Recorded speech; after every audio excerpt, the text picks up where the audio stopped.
সাধারণ গোসল করার পর নামাজ পড়ার জন্য আবার উজু করার প্রয়োজন আছে কিনা? অনেক লোক আছে দেখবেন গোসল করার পর আবার নতুন করে উজু করে, আছে না নাই? গোসল শেষ, উনি আবার বিসমিল্লাহ পড়ে উজু শুরু করছে। এটা একটা নিষ্প্রয়োজনীয় কাজ, কোনো দরকারি কাজ না, বেদরকারি কাজ। আপনি যদি সুন্নাহসম্মত গোসল করেন তাহলে গোসলের সাথে বাই ডিফল্ট উজু অটোমেটিক হয়ে যায়, আলাদা করে উজু করার আর দরকার। সুন্নাহসম্মত গোসল কোনটা? আপনি গোসলের জন্য যখন ওয়াশরুমে ঢুকলেন, প্রথম কাজ হবে শরীরে বা কাপড়ে কোনো জায়গায় নাপাক থাকলে সেই নাপাকটাকে ডলে আগে ধুয়ে ফেলেন। ভালো করে ডলে পরিষ্কার করে ফেলছেন, আলহামদুলিল্লাহ, প্রথম কাজ শেষ। এরপর দ্বিতীয় কাজ কি? এবার দুই হাতের কবজি ভালো করে ধুয়ে কুলি করেন, নাকে পানি দেন, মুখ ধোন 3 বার, হাতের কনুই পর্যন্ত 3 বার ধোন দুনো হাত, মাথা মাসা করেন।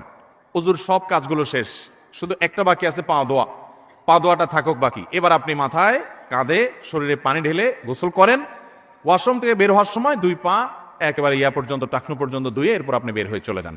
তাহলে অজু এবং গোসল একসাথে হয়ে গেছে, আলাদা আর অজু করার দরকার নাই। অনেকে এরপরে আবার আলাদা অজু করতে যায়, এটা একরকম বলতে পারেন বিনা প্রয়োজনে কষ্ট।